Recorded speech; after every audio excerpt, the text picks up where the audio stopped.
জাতিসংঘ সাধারণ পরিষদের অধিবেশনে পররাষ্ট্র উপদেষ্টা আফগান নারী ও শিশুদের অধিকার রক্ষায় জোর দেন। আমরা পররাষ্ট্র উপদেষ্টার জন্য কিছু তথ্য উপস্থাপন করছি। ২৭ ফেব্রুয়ারি জাতিসংঘের প্রজনন স্বাস্থ্য বিষয়ক গ্রুপ ইউপিএনএফপি এর এক প্রতিবেদনে বলা হয়েছে, বাংলাদেশের ৭০% নারী জীবনের কোনো না কোনো সময় শারীরিক যৌন নির্যাতন সহ নানা ধরনের নির্যাতনের শিকার হন। ৫ই আগস্টের পর থেকে ৩০০টি ধর্ষণের অভিযোগ নিয়ে হাইকোর্টে রিট করার প্রস্তুতি নিচ্ছেন human right Congress for Bangladesh. আইন ও সালিশ কেন্দ্রের হিসেবে ২০২৪ সালে মোট ৪০১টি ধর্ষণের ঘটনা ঘটে, আর এবছর ৬ মাসের মধ্যেই এ সংখ্যা ৪৪১টি। মানবাধিকার সংস্কৃতি ফাউন্ডেশনের পরিসংখ্যান অনুযায়ী গত ১১ মাসে সহিংসতা ও ধর্ষণের ৭৮০টি ঘটনা ঘটেছে। এর মধ্যে ৫৫৮টি ঘটনা ২০২৫ সালের জুন পর্যন্ত।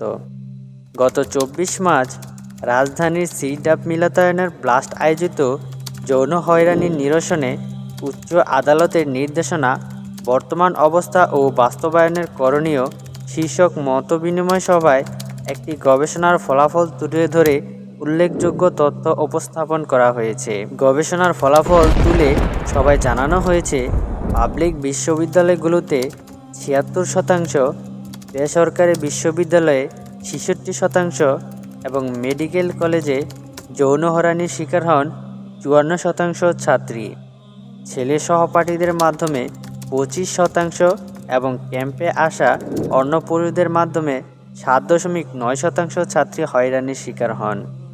পররাষ্ট্র উপদেষ্টা মোহাম্মদ তৌহিদ হোসেনের দায়িত্বকালে ৩ মাসে ২২৩ বার ধর্ষণের শিকার ভারতে পাচার হওয়া বাংলাদেশি তরুণী।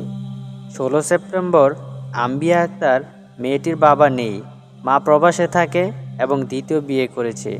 সেই সুযোগে তার ছোট বোনের সহযোগিতা নিয়ে তাকে ধর্ষণ করে বিয়ে করে এক হিন্দু। ২৭ সেপ্টেম্বর ঠাকুরগাঁও জেলার বীরগঞ্জ উপজেলার ১০ নং জাবরহাট ইউনিয়নের ১৭ বছর বয়সী মুসলিম তরুণী আশা আক্তারকে অপহরণ করে উঠিয়ে নিয়ে গিয়েছে। মেয়েটির বাবা আমিনুল ইসলাম জানান, বলদিয়ারা গ্রামের দেশিয়াপাড়ায় অনুপম রায় তার কন্যাকে জোরপূর্বক অপহরণ করে নিয়ে যায়। ২৫ সেপ্টেম্বর কুমিল্লায় চান্দিনায় এক হিন্দু লোক এক মুসলিম মেয়েকে নিয়ে উধাও হওয়ার ঘটনা ঘটেছে।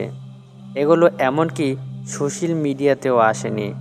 এই সপ্তাহেই খাগড়াছড়ি সদরের সিঙ্গানালায় ৮ম শ্রেণীর এক পাহাড়ি ছাত্রীকে ধর্ষণের অভিযোগে বুধবার সকালে সন্দেহভাজন চয়নশীল নামে এক যুবককে সেনাবাহিনীর সহযোগিতায় আটক করা হয়েছে। আটক যুবক বাপ্পিশীলের ছেলে।